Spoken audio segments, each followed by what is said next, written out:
Good afternoon, and today we're going to be talking about how NFPA 1600 is shaping emergency management. NFPA 1600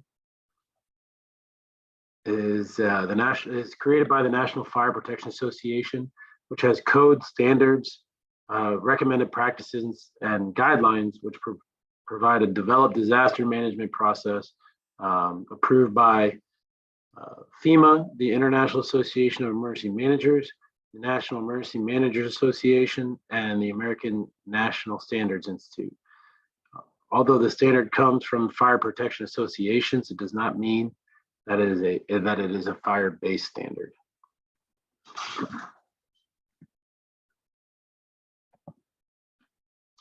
A little bit of overview on what the NFPA 1600 covers. The scope for the NFPA 1600 standard establishes set criteria for disaster management, emergency management, and business continuity. It also provides information that can improve and make more effective emergency management operations and business continuity. And this standard impacts both public and private sector officials. It's a universal standard which focuses on standard of continuity, emergency and crisis management, providing documentation relating to preparedness for, response to, and recovery from man-made, natural, or technological events. The latest version highlights the importance of maintaining crisis communication capabilities, including the adoption of reliable emergency communication systems. Clear communication, as we've learned in the past, is a big factor when it comes to reducing the milling time. And companies need to be able to provide information to all stakeholders in a timely fashion when disaster strikes. Using this framework for emergency managers provides a flexible and adaptable framework that basically it covers leadership commitments, laws, authority, finance, administration responsibilities, private sector continuity and coordination, and other topics. These topics broach the 4 phases of emergency management, like we talked about: planning, response, recovery, and mitigation process. So who's using the emergency management plan? The creation of a complex emergency management plan can be difficult, and applying it consistently across the board is no small task. Companies, in order to maintain coordination of efforts and optimal continuity,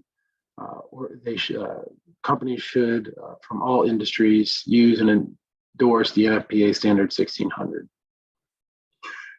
Following NFPA 1600 will help organizations improve employee safety, reduce risk, protect property, and meet the responsibility of actions when faced with any number of hazards. So we look at who's using NFPA 1600 as emergency managers right now. Organizations, let's take, before we talk about who's using NFPA 1600, let's take a look at, it's not required legally to follow NFPA 1600. It is being used to guide programs, development and implementation, fitting each organization's unique needs. And in order to ensure, when we talk about who's using it, comprehensive emergency management plan is just a part of the Florida State University Emergency Co-op. But we look at Florida State's continuity of operations, or their co-op, which aids in planning business continuity, improving disaster preparedness and response at the university's level. They